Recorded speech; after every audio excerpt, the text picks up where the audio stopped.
So if you're a veteran, you have ringing in your ears and you haven't claimed tinnitus, you have to claim this today. I'm not even joking. In 2025, this will change forever. Okay, so let's break it down. What's actually changing this year for tinnitus? Because everybody knows if you're claiming tinnitus, you go to the doctor and you typically get a 10% rating for ringing in your ears. And in case you didn't know, it doesn't have to be both ears. You don't actually have to have hearing loss to claim 10% of tinnitus. So why would the VA be changing it in 2025? And what do you really need to know? Before these changes were happening, tinnitus was a standalone condition that was rated 10%. It was under Diagnostic code 6260. And what this means that if you had ringing in one of your ears, both your ears, no matter how severe it was, if it was a little bit, if it was every single day, all day, you still only got a 10% rating as a standalone condition. And going into 2025 will not be a standalone condition, which means it will have to be associated or linked to another condition directly to get the rating. There will not be a rating code 6260 anymore.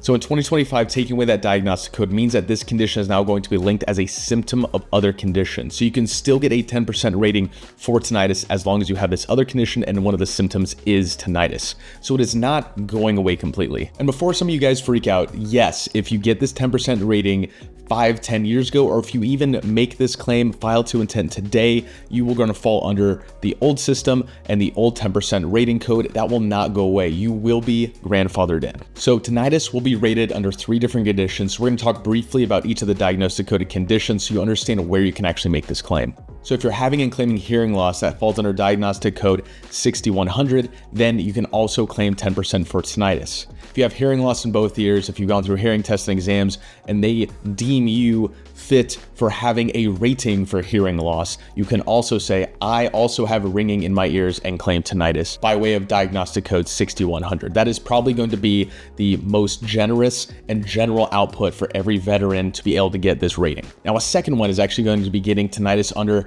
2 different diagnostic codes, one for vertigo and the other one for vestibular disorders. So these fall under diagnostic codes 6204 and 6205. As of right now, if your tinnitus is linked to dizziness and vertigo and one of these issues, you can also get it added on as one of the symptoms for an extra 10% rating instead of, again, having a standalone condition. So I'm actually rated for vertigo. My tinnitus isn't linked to it in service or connected to it in any way as a secondary. This is a good one for people that have a lot of dizziness, a lot of issues with one ear versus the other, and that kind of throws them off balance. This might be a good rating code for you to go for. So the third way to get tinnitus as a claimable rating is to do it through a TBI if you have had a TBI in the past. Under this diagnostic code rating 8045, you can actually get tinnitus rated and associated with TBI. Now, of course, you have to have a TBI and you have to have the rating to get the tinnitus as well. I feel like this category of people in the new changes from 2025 onward might not fit the bill as much, but this is why you have to make this claim early so that you can actually get the older rating in case you don't think it can actually be connected to a TBI or if you do not have one in the first place. So there's kind of another category of ratings that can also get you tinnitus, and that's neurological conditions and mental health disorders. So under diagnostic code 8046 and diagnostic code 9305, you might be able to get tinnitus claimable as well with these new rating changes. And please understand, I say the words might not because it's not possible for somebody to get, but because these might not be associated quite as directly as hearing loss, but might take a little bit more work on your end.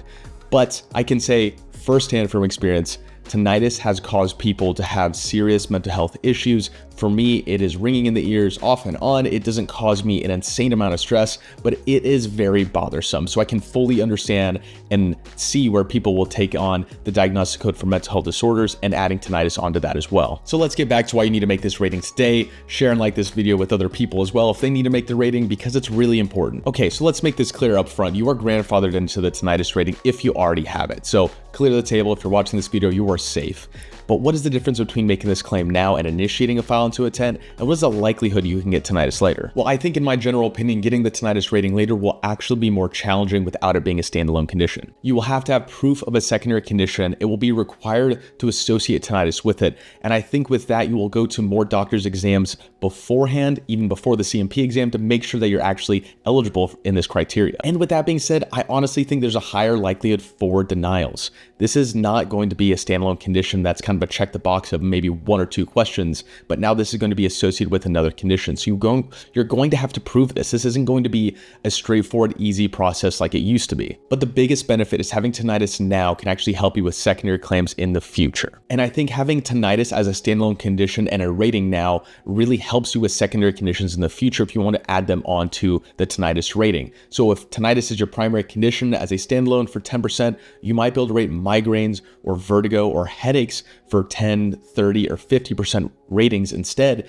But under the new diagnostic code changes, you won't be able to do that because tinnitus will be that secondary add-on. So I hope this helps you understand tinnitus, but it's really important to understand when you need to be filing just as much as what the conditions really are and what they mean.